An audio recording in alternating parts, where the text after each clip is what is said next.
కూటమి ప్రభుత్వం ప్రవేశపెట్టిన ఉచిత బస్ పథకం వల్ల ఆటో డ్రైవర్లు రోడ్డున పడ్డారని సిఐటియు నాయకులు తెలిపారు. AP auto drivers union, trolley డ్రైవర్ల సంఘం ఆధ్వర్యంలో ఒంగోలులో ఆటోలతో భారీ ర్యాలీ నిర్వహించారు. అనంతరం కలెక్టరేట్ వద్ద ఆటో డ్రైవర్లు ధర్నా నిర్వహించారు. ఉచిత బస్ పథకం వల్ల మహిళలందరూ బస్సుల్లో ప్రయాణించడం వల్ల ఆటో డ్రైవర్లకు ఉపాధి లేకుండా పోయిందన్నారు. ఆటోలకు బాడుగలు లేక, కిస్తీలు కట్టలేక ఆటో డ్రైవర్లు అనేక ఇబ్బందులు పడుతున్నారని, ప్రభుత్వం ఆటో డ్రైవర్లను ఆర్థికంగా ఆదుకోవాలని డిమాండ్ చేశారు.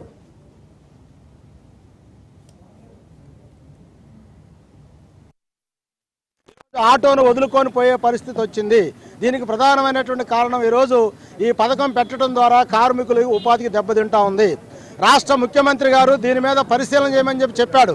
నారా చంద్రబాబు నాయుడు గారు ఈ పథకం వచ్చిన తర్వాత ఆటో కార్మికులకు ఎటువంటి నష్టం జరుగుతుందో పరిశీలన చేయమని చెప్పాడు తప్ప, పరిశీలన చేసి ఆటో వర్కర్ల యొక్క కుటుంబాలు మేము ఆదుకుంటాము, మీకు అన్యాయం జరుగుతుంది కాబట్టి ఇది ఇస్తామని చెప్పి ఈరోజు కూడా మాట్లాడలేదు. అందుకే సిఐటి తరఫున, ఆటో వర్కర్స్ యూనియన్ తరఫున మేము ఈరోజు రాష్ట్ర ప్రభుత్వాన్ని డిమాండ్ చేస్తూ ఉన్నాం. మీరు పథకాలకు మేము వ్యతిరేకం కాదు, మా నోటి కాడ అన్నం తీయద్దు, మా కుటుంబాలు గడవనీయకుండా చేస్తున్నాం. అందుకని వాహన మిత్ర పథకాన్ని అమలు చేయాల్సినటువంటి అవసరం ఉంది.